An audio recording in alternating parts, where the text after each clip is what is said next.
All right, today we are jumping into a really raw first-person story about a family that gets pushed way past its breaking point. And this isn't just some little argument, you know? This is about a line being drawn in the sand and the exact moment a mom had to choose her kid over everything else. Wow. I mean, that one sentence right there, it tells you everything you need to know. This whole thing is about a choice. A really brutal, final choice between the family you were born into and the one you've built yourself. So let's meet the people in this story. Our narrator, her name is Lita Carter, and she owns a successful construction company out in Spokane. She's tough, self-made. Her husband, Jamie, he's her rock. And they've got two great kids, 14-year-old Noah and 12-year-old Lily. They've built this whole life from the ground up, all based on honest, hard work.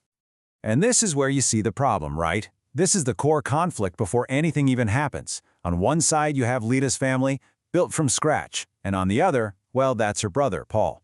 He's the golden child, the one who's been enabled his whole life. And you can just feel the resentment he has for Lita's success, a success he thinks she doesn't even deserve. That's the tension just simmering under everything.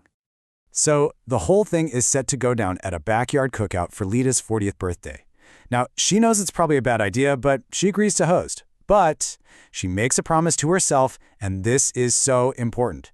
This time, if anyone, and she means her brother Paul, brings drama to her house, she is not looking the other way. Not this time. So, the day of the party arrives, and you can already just feel it in the air, you know? The tension is so thick, you just know something is about to happen. Lita's parents are there, kind of poking at everything with little critiques. And then her brother Paul strolls in, late, of course, just ready to stir that pot. And there it is, the classic passive-aggressive jab from Paul. See, he can't just give her a compliment. He has to sneak in that little dig, implying her success isn't real or that she's just showing off. And he does this all evening long, just tossing out these little grenades, trying to get under her skin in her own home.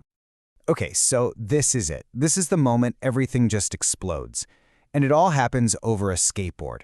A board that Noah, her son, earned all by himself. His cousin Jake just snatches it. When Noah calmly asks for it back, his own uncle, Paul, steps in and calls him spoiled. So Lita, being a good mom, defends her son. And what does her own father do? He immediately takes Paul's side and calls her aggressive. It's a perfect and perfectly awful picture of this toxic family dynamic. Noah did absolutely nothing wrong, but suddenly he and his mom are the villains. So after that whole blow-up, Paul storms off toward the garage. The entire party just goes dead quiet. Lita says it's that kind of awful silence you get right before something really breaks. And then it does. A scream just rips through the backyard. And she says it wasn't just a sound of pain, it was a sound of betrayal. Lita and James just take off, running to the garage. And what they find in there, it changes everything. It's their son, Noah, crumpled on the floor in agony, and standing over him, holding a baseball bat, is her brother Paul. And Paul's excuse, it'll send a shiver down your spine. He talked back. He needed to learn. Lita just snaps. She goes after Paul, and her husband has to physically pull her off him. But her parents, they don't rush to their grandson who's hurt on the floor. No, they run to Paul's side and start yelling at Lita for humiliating the family. And this right here, this is the moment that line gets drawn in concrete. Lita's husband is screaming for someone to call 911, and their father steps in front of her and says this. This is family business. Think about that. His priority isn't his grandson's safety, it's the precious family image. He wants to sweep a violent felony under the rug. But Lita doesn't even hesitate. She looks right past him, pulls out her phone, and makes the call that just severs that family bond for good. Right there, in that moment, she chose her son's safety over her parents' approval and their completely twisted idea on what loyalty means. The aftermath is just as grim as you'd expect. Cops and paramedics show up, and at the hospital, the damage is laid out in black and white. 14-year-old Noah has 2 fractured ribs from where his uncle hit him with a bat, and Paul, he has a possible broken nose from Lita's reaction. And can you believe this? Even at the hospital, her parents just double down. They don't even ask how Noah's doing. All they do is blame Lita for everything, for calling the police, for destroying her brother. Lita just looks at them and tells them to never set foot in her house again. And that was it. It was over. But the drama isn't over. Oh, not even close. let's get into the legal fallout, because Paul, who seriously thinks he's above all consequences, is about to make a huge mistake.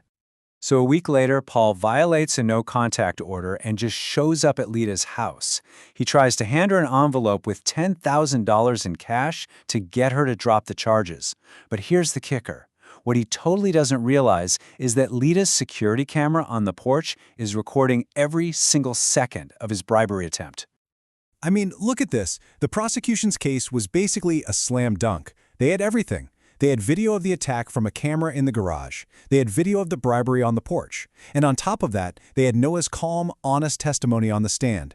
The defense tried to argue it was all just a family misunderstanding, but yeah, that fell apart pretty fast. So the verdict was guilty. Guilty on all counts: assault with a deadly weapon and tampering with a witness. The sentence was 4 years in state prison, plus he had to do anger management, and he got a permanent restraining order. The consequences he thought he could avoid, they were very, very real. Okay, so let's move to the final chapter of this whole story. We're going to jump ahead 3 years. After a storm like that, what does life even look like for Lita's family?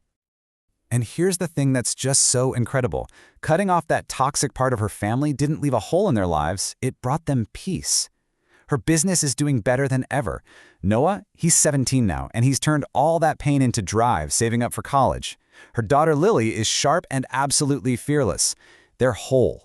The absence of her brother and her parents wasn't a loss at all. It was like a necessary surgery that allowed the rest of them to finally heal and get even stronger. 3 years later, and they're all gathered in the exact same backyard where their entire world fell apart.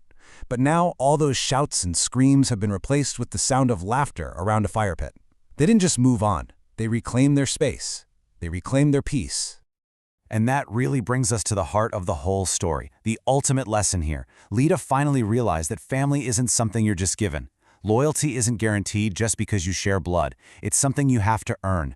You earn it with your actions, by standing up for what's right and by protecting the people who truly matter, even if it means losing everything you once thought was family.